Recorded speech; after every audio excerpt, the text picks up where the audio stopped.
Robin, don't you think that there is some effect of automation on the current unemployment situation, or do you think that's completely it's minor. Separate it's not enough to be worth focusing on. If you're going to deal with unemployment today, you should be looking elsewhere.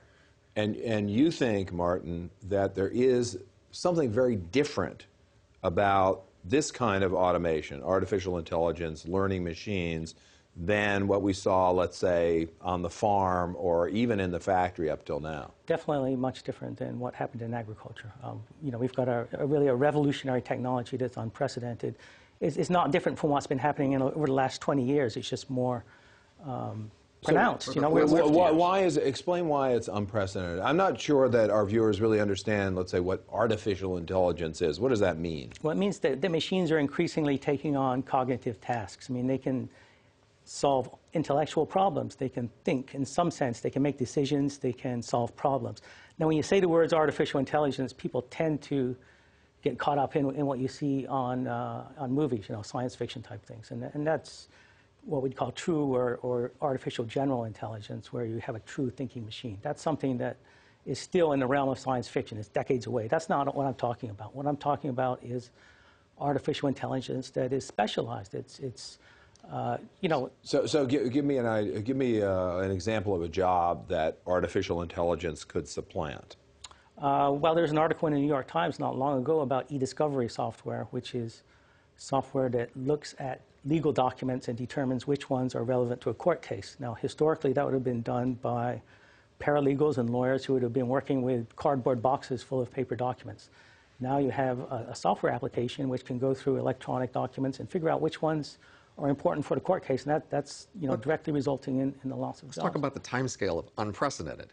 Computers are unprecedented, but they've been around for well over a half century.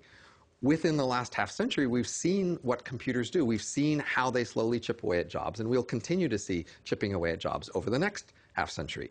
But there's no sudden thing that's happened in the last 10 years to make a change over what we've seen from computers. We see computers. But isn't it possible, Robin, that computers can get so smart that all but a very small number of workers can actually provide any significant value added compared to the machines? Yes, that's possible. And in fact, I think, yes, that will happen, but not soon. Not in the next 10 or 20 or even 30 years.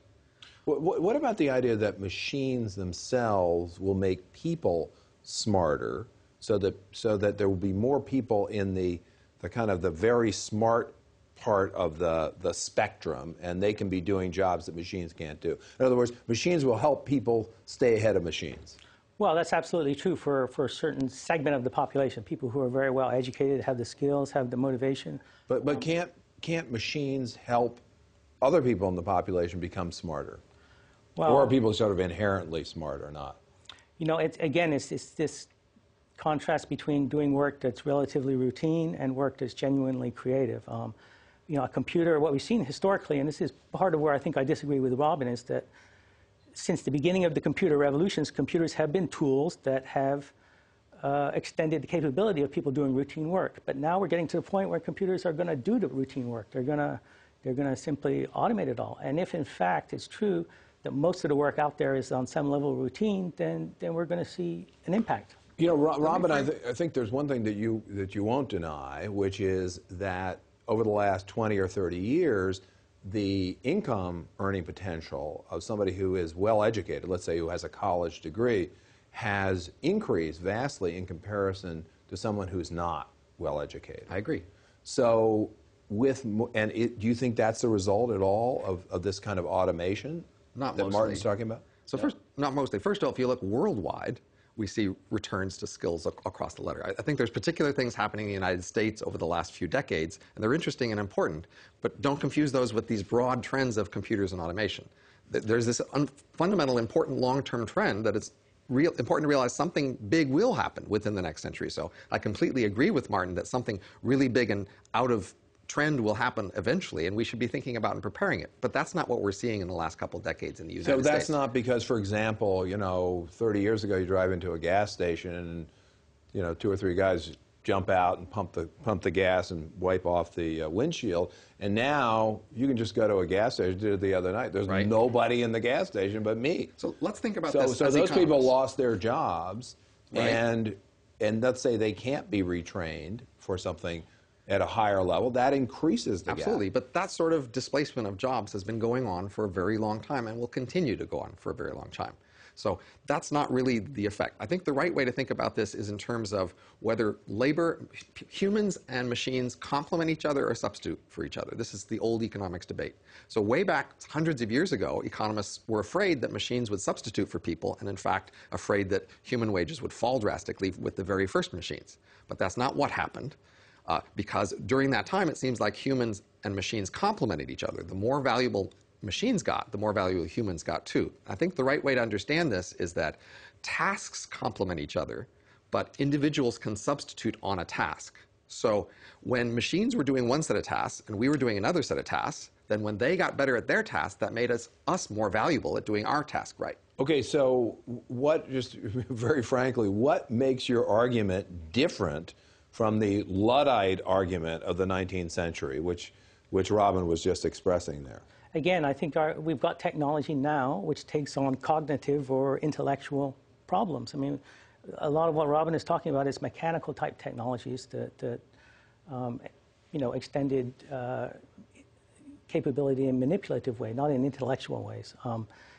And if most people are doing routine work, and if computers get to the point where they can take on the majority of routine tasks, then it's going to displace people in the sense that, well, there might conceivably be a job out there that's routine or non-routine and creative in some way. It's going to be beyond the capability of that person to do it. Right.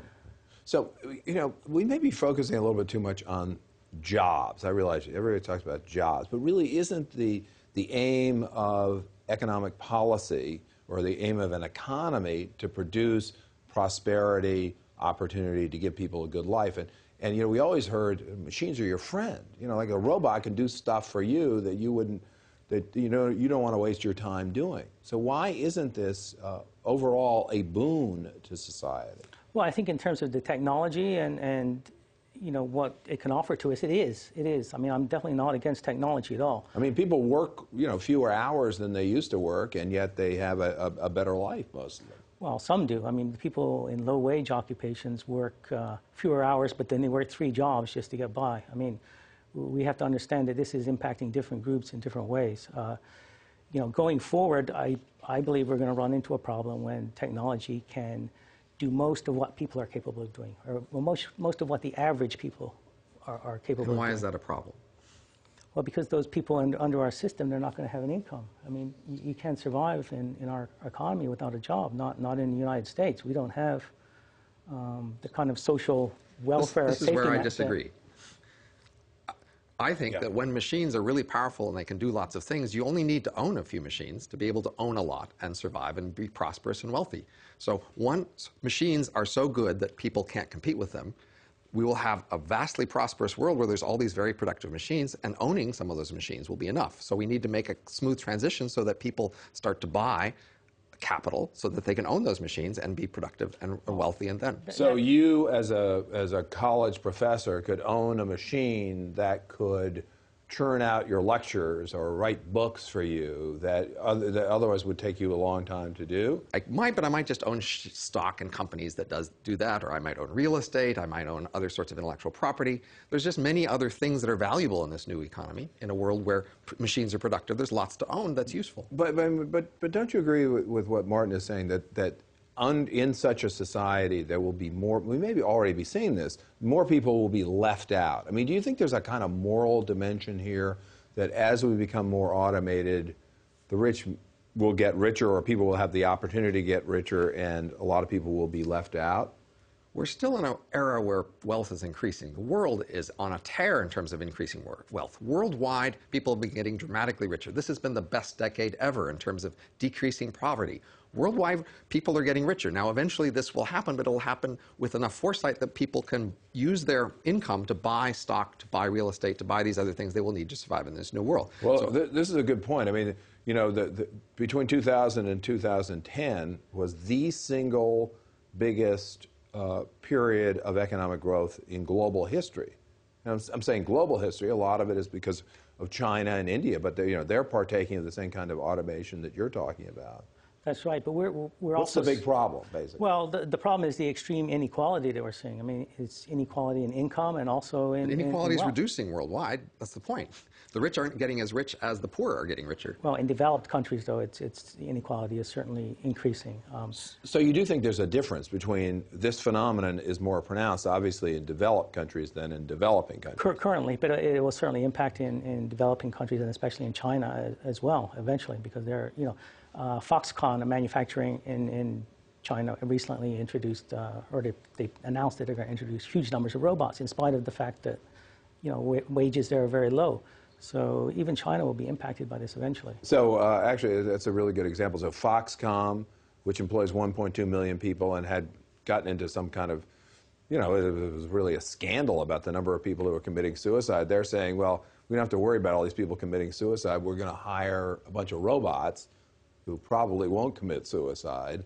And Foxconn is a Taiwanese company, right, that does a lot of business in China as well, has factories in China as well.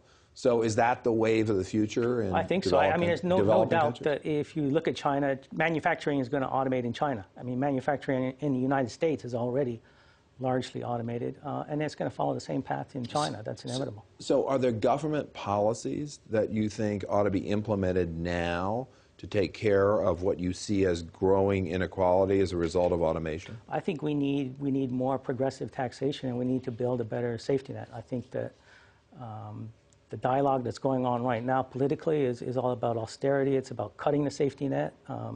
You've got states that are actually cutting back on unemployment. We're talking about cutting entitlements for the middle class. I think that's all disastrous looking forward in terms of what's happening. So you think there needs to be more of a safety net? There needs to be more of a safety net, and there's no choice but to fund that through more progressive taxation on the wealthiest people who are really benefiting from this trend. And they're benefiting in large measure because they're in the right place at the right time. They're here at this moment, and this technology is making them very wealthy.